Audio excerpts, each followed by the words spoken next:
안녕하세요, 여러분.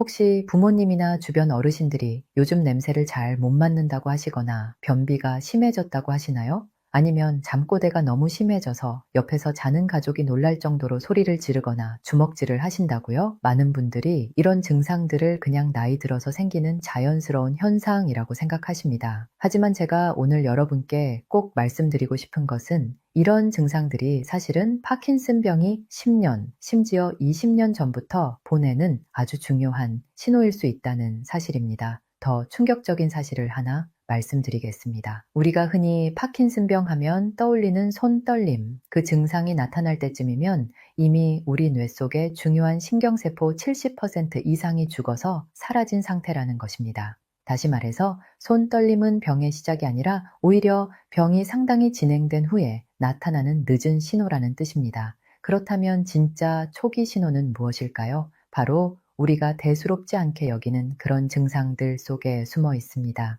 저는 신경과 전문의 이수정입니다. 10년 동안 파킨슨병 환자분들을 진료하면서 가장 안타까웠던 순간은 환자분들이 이미 손이 떨리고 몸이 굳어진 상태로 병원을 찾아오셨을 때였습니다.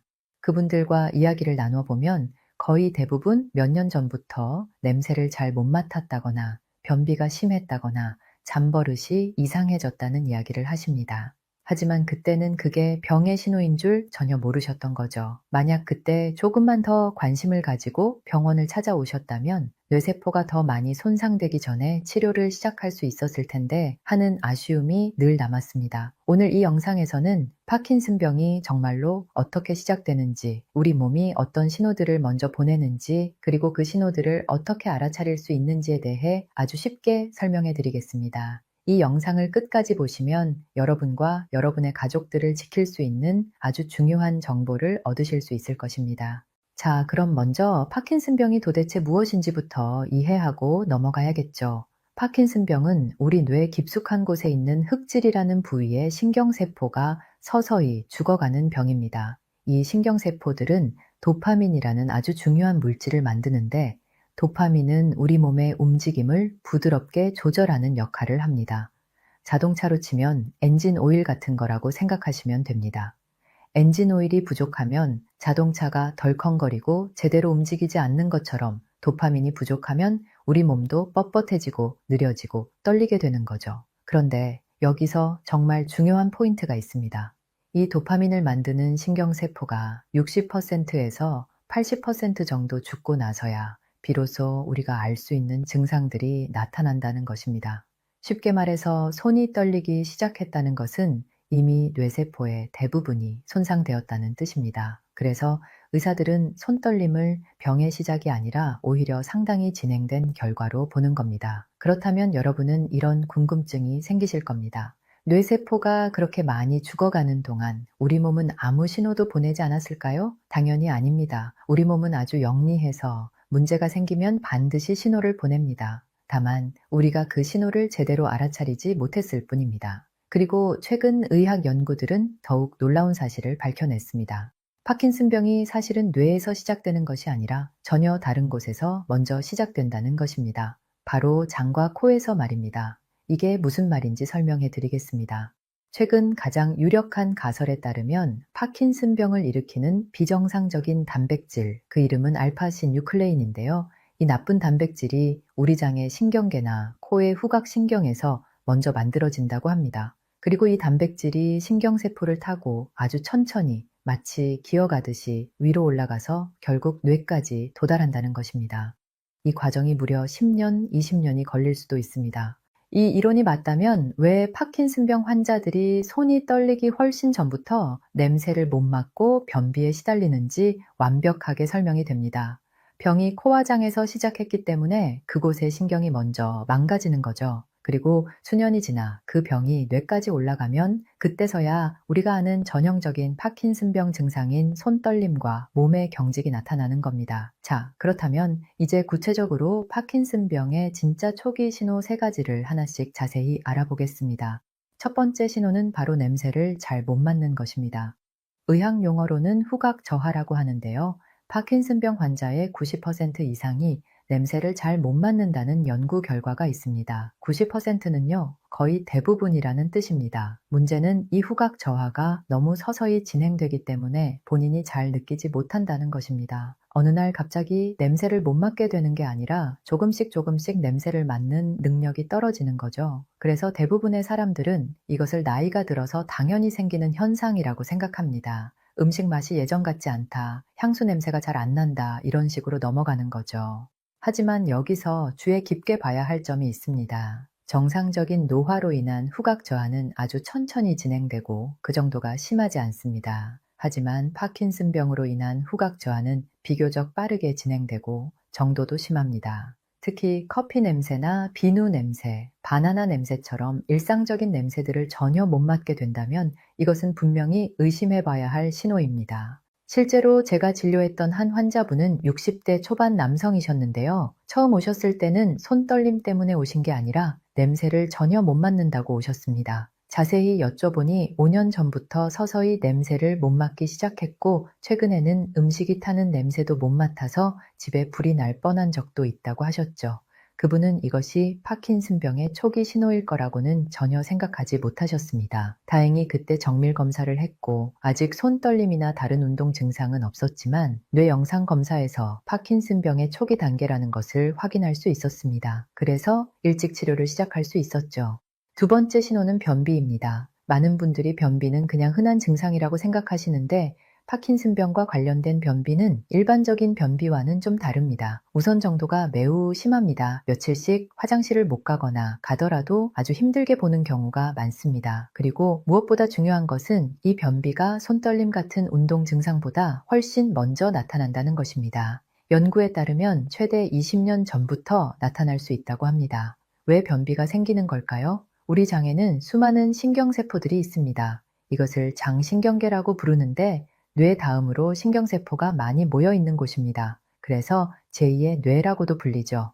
앞서 말씀드린 것처럼 파킨슨병을 일으키는 나쁜 단백질이 바로 이 장신경계에서 먼저 만들어지기 시작합니다.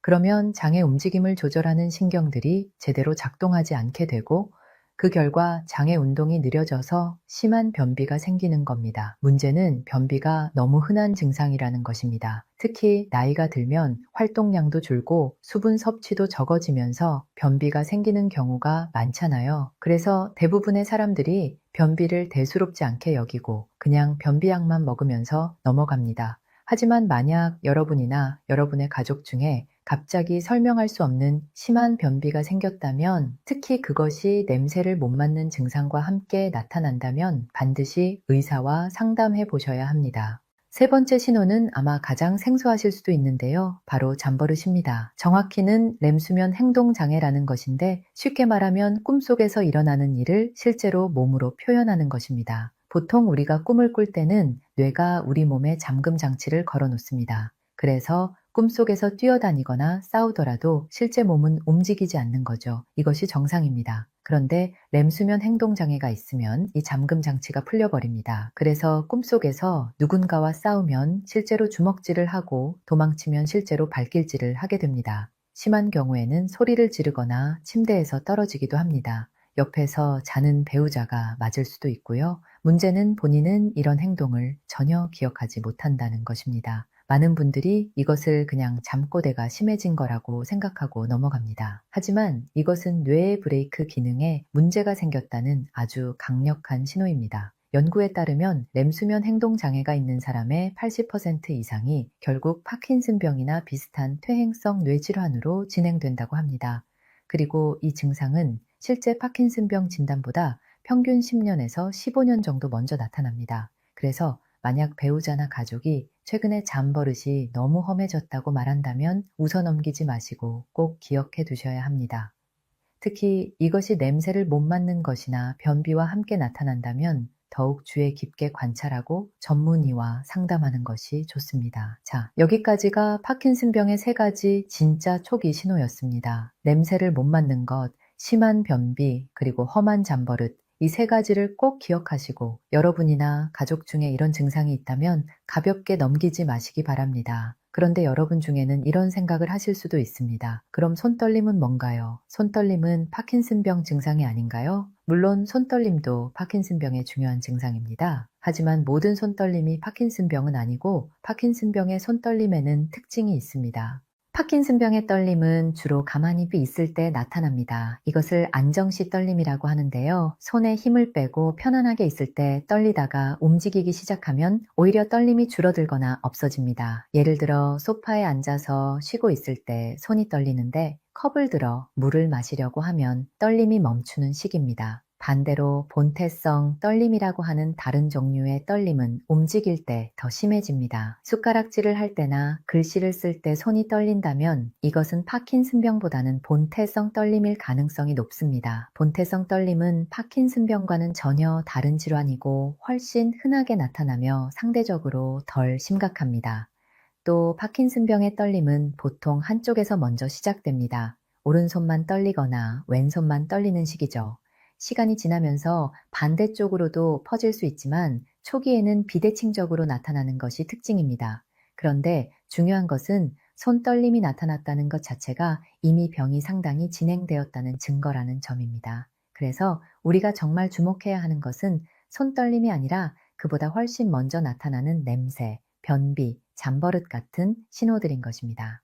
자, 그렇다면 이제 이런 질문을 해봐야 합니다. 왜 이렇게 중요한 초기 신호들을 우리는 놓치는 걸까요? 왜 대부분의 사람들이 손이 떨릴 때까지 기다렸다가 병원을 찾는 걸까요? 그 이유는 바로 우리의 생각하는 방식, 우리의 인식 구조에 있습니다. 가장 큰 문제는 나이 들어서 그렇다라는 생각입니다. 냄새를 못 맡으면 나이 들어서 그래. 변비가 생기면 나이 들어서 그래. 몸이 뻣뻣하면 나이 들어서 그래. 이렇게 모든 것을 노화라는 단어로 설명해 버리는 것입니다. 물론 나이가 들면 신체 기능이 전반적으로 떨어지는 것은 맞습니다. 하지만 문제는 병적인 변화까지도 정상적인 노화로 착각한다는 것입니다. 예를 들어볼까요? 50대 초반의 한 여성분이 계셨습니다.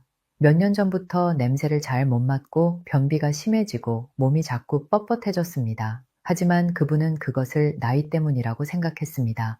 아직 50대 초반인데도 말이죠. 그리고 주변 사람들도 그렇게 말했습니다. 나이 들면 다 그렇다고요? 그렇게 몇 년이 지나고 손이 떨리기 시작해서야 병원을 찾았고 그때는 이미 파킨슨병이 상당히 진행된 상태였습니다. 이것이 바로 우리가 가지고 있는 가장 위험한 착각입니다. 노화라는 이름으로 모든 것을 정당화하고 넘어가 버리는 것, 물론 노화로 인한 변화와 병으로 인한 변화를 일반인이 구분하기는 쉽지 않습니다. 하지만 중요한 것은 의심하는 것입니다. 혹시 이것이 단순한 노화가 아니라 어떤 병의 신호는 아닐까 하고 한 번쯤은 의심해 보는 것입니다. 특히 변화가 갑자기 나타났거나 정도가 심하거나 여러 증상이 동시에 나타난다면 더욱 주의해야 합니다. 예를 들어 몇 년에 걸쳐 아주 천천히 냄새를 못 맡게 되는 것과 1년 사이에 급격히 냄새를 못 맡게 되는 것은 다릅니다. 가끔 변비가 있는 것과 매일 심한 변비로 고생하는 것도 다릅니다. 이런 차이를 무시하지 말고 주의 깊게 관찰해야 합니다. 또 하나 중요한 문제는 기준선의 이동입니다. 이게 무슨 말이냐면 우리는 나이가 들수록 자기 자신에게 요구하는 건강의 기준을 점점 낮춘다는 것입니다.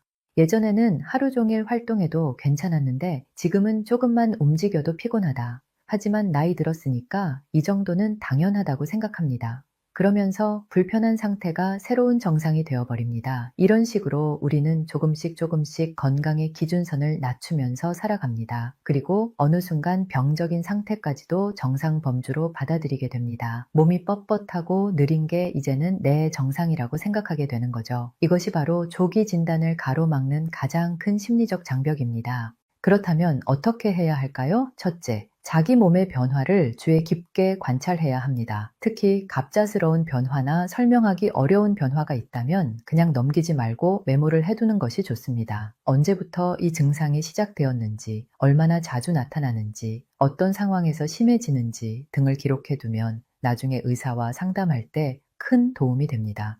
둘째, 여러 증상이 함께 나타나는지 확인해야 합니다. 냄새만 못 맡는 것보다는 냄새도 못 맡고 변비도 있고 잠버릇도 이상하다면 훨씬 더 의심해 볼 필요가 있습니다. 세 가지 증상이 함께 나타난다면 반드시 신경과 전문의와 상담하시기 바랍니다. 셋째, 가족의 관찰이 중요합니다. 본인은 자신의 변화를 잘 느끼지 못할 수 있습니다. 특히 후각 저하나 행동의 느려짐 같은 것은 워낙 서서히 진행되기 때문에 본인은 잘 모릅니다. 하지만 오랜만에 만난 가족이나 친구는 변화를 더 잘 알아차릴 수 있습니다. 그래서 가족들이 어떤 변화를 지적한다면 귀담아 들을 필요가 있습니다. 이제 파킨슨병에 대한 우리의 인식을 바꿔야 할 때입니다. 파킨슨병은 더 이상 치료할 수 없는 무서운 병이 아닙니다. 물론 완치는 어렵습니다. 하지만 당뇨병이나 고혈압처럼 잘 관리하면 충분히 일상생활을 유지하면서 살아갈 수 있는 만성 질환입니다. 중요한 것은 얼마나 빨리 발견하고 치료를 시작하느냐입니다. 초기에 발견하면 할 수 있는 일이 많습니다. 약물 치료를 시작할 수 있고 운동과 식습관 개선을 통해 병의 진행 속도를 늦출 수 있습니다. 무엇보다 아직 많이 남아있는 뇌세포들을 보호할 시간을 벌 수 있습니다. 하지만 늦게 발견하면 이미 대부분의 뇌세포가 손상된 상태이기 때문에 할 수 있는 일이 제한적입니다.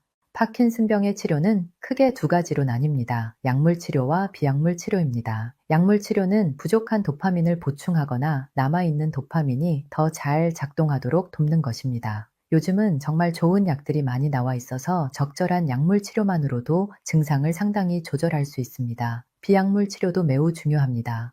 특히 운동은 파킨슨병 환자에게 거의 약만큼이나 중요합니다. 규칙적인 운동은 남아있는 뇌세포를 보호하고 새로운 신경 연결을 만드는 데 도움이 됩니다. 걷기, 수영, 자전거 타기, 요가 같은 유산소 운동과 근력 운동을 꾸준히 하는 것이 좋습니다. 하루 30분 이상, 일주일에 최소 5일은 운동하는 것을 목표로 하시면 됩니다. 식습관도 중요합니다. 특히 변비가 있는 경우 식이섬유가 풍부한 음식을 많이 먹고 물을 충분히 마시는 것이 도움이 됩니다. 채소, 과일, 통곡물 같은 것들을 충분히 드시고 가공식품이나 기름진 음식은 줄이는 것이 좋습니다. 또한 항산화 성분이 많은 음식들, 예를 들어 베리류나 녹황색 채소들도 뇌 건강에 도움이 됩니다. 수면도 매우 중요합니다. 앞서 말씀드린 렘수면 행동장애가 있다면 이것을 치료하는 것도 필요하지만 전반적으로 수면의 질을 높이는 것이 중요합니다. 규칙적인 수면 시간을 지키고 잠자기 전에 카페인이나 알코올을 피하고 침실 환경을 편안하게 만드는 것 등이 도움이 됩니다. 심리적인 측면도 간과해서는 안 됩니다. 파킨슨병 진단을 받으면 많은 분들이 우울해 하거나 불안해 합니다. 이것은 당연한 반응입니다. 하지만 중요한 것은 이런 감정에 압도되지 않는 것입니다. 긍정적인 태도가 병을 낫게 하지는 않지만 삶의 질을 유지하고 치료를 꾸준히 받는 데는 큰 도움이 됩니다. 실제로 연구들을 보면 마음챙김 명상이나 감사 일기 쓰기 같은 것들이 파킨슨병 환자의 우울과 불안을 줄이는 데 효과가 있다고 합니다. 자신의 상태를 있는 그대로 받아들이고 할 수 있는 것에 집중하는 태도가 중요합니다. 완벽하게 건강하지는 않더라도 주어진 상황에서 최선을 다해 살아가는 것, 그것이 바로 파킨슨병과 함께 살아가는 지혜입니다. 가족의 역할도 매우 중요합니다. 파킨슨병은 환자 혼자만의 병이 아닙니다. 가족 모두가 함께 겪는 병입니다. 특히 주보호자는 육체적으로나 정신적으로 큰 부담을 느낄 수 있습니다. 그래서 보호자도 자신을 돌보는 시간이 필요합니다. 모든 것을 혼자 감당하려고 하지 말고 다른 가족들이나 외부의 도움을 받는 것도 중요합니다. 보호자가 스트레스를 받고 지치면 환자를 제대로 돌볼 수 없습니다. 보호자의 건강이 곧 환자의 건강입니다. 그래서 보호자도 자신의 취미 생활을 유지하고 친구들을 만나고 필요하면 상담을 받는 것이 좋습니다. 이것은 이기적인 것이 아니라 환자를 더 잘 돌보기 위한 필수적인 과정입니다. 마지막으로 정기적인 병원 방문이 중요합니다. 파킨슨병은 시간이 지나면서 변화하는 병입니다. 처음에 잘 듣던 약이 나중에는 효과가 줄어들 수도 있고 새로운 증상이 나타날 수도 있습니다. 그래서 정기적으로 의사와 상담하면서 치료 계획을 조정해 나가는 것이 필요합니다. 보통 3개월에서 6개월마다 한 번씩은 병원을 방문하는 것이 좋습니다. 여러분, 오늘 제가 말씀드린 내용을 정리해 보겠습니다. 파킨슨병은 손떨림으로 시작되는 병이 아닙니다. 손이 떨릴 때는 이미 뇌세포의 대부분이 손상된 상태입니다. 진짜 초기 신호는 냄새를 못 맡는 것, 심한 변비, 그리고 험한 잠버릇입니다. 이 세 가지는 손떨림보다 10년에서 20년 먼저 나타날 수 있습니다. 최신 의학은 파킨슨병이 뇌가 아니라 장과 코에서 먼저 시작된다고 말합니다. 나쁜 단백질이 그곳에서 만들어져서 천천히 뇌로 올라가는 것입니다. 그래서 장과 코의 증상이 먼저 나타나는 것이죠. 하지만 우리는 이런 증상들을 그냥 나이 들어서 그런 거라고 넘겨버립니다. 이것이 바로 조기 진단을 가로막는 가장 큰 장벽입니다. 파킨슨병은 더 이상 불치병이 아닙니다. 당뇨병이나 고혈압처럼 잘 관리하면 충분히 일상생활을 유지할 수 있는 만성 질환입니다. 중요한 것은 얼마나 빨리 발견하느냐입니다. 빨리 발견할수록 남아있는 뇌세포를 보호할 시간이 늘어납니다. 그리고 그 시간이 여러분의 삶의 질을 결정합니다. 가장 무서운 것은 병 그 자체가 아니라 병이 보내는 신호를 무시하는 우리의 태도입니다. 냄새를 못 맡는 것, 변비, 잠꼬대를 그냥 노화로 치부하고 넘어가는 것. 이것이야말로 진짜 위험한 일입니다. 여러분과 여러분의 가족이 이런 증상들을 보인다면 한 번쯤은 의심해 보시기 바랍니다. 혹시 이것이 단순한 노화가 아니라 어떤 병의 신호는 아닐까 하고요. 오늘 이 영상이 여러분과 여러분 가족의 뇌 건강을 지키는데 조금이라도 도움이 되었기를 바랍니다. 부모님이나 주변 어르신들이 냄새를 잘 못 맡거나 변비가 심하거나 잠버릇이 이상하다면 이 영상을 꼭 보여주세요. 조기 발견이 삶을 바꿀 수 있습니다. 구독과 좋아요, 알림 설정도 부탁드립니다. 여러분의 건강한 노후를 위해 앞으로도 유익한 정보를 계속 전해드리겠습니다. 감사합니다.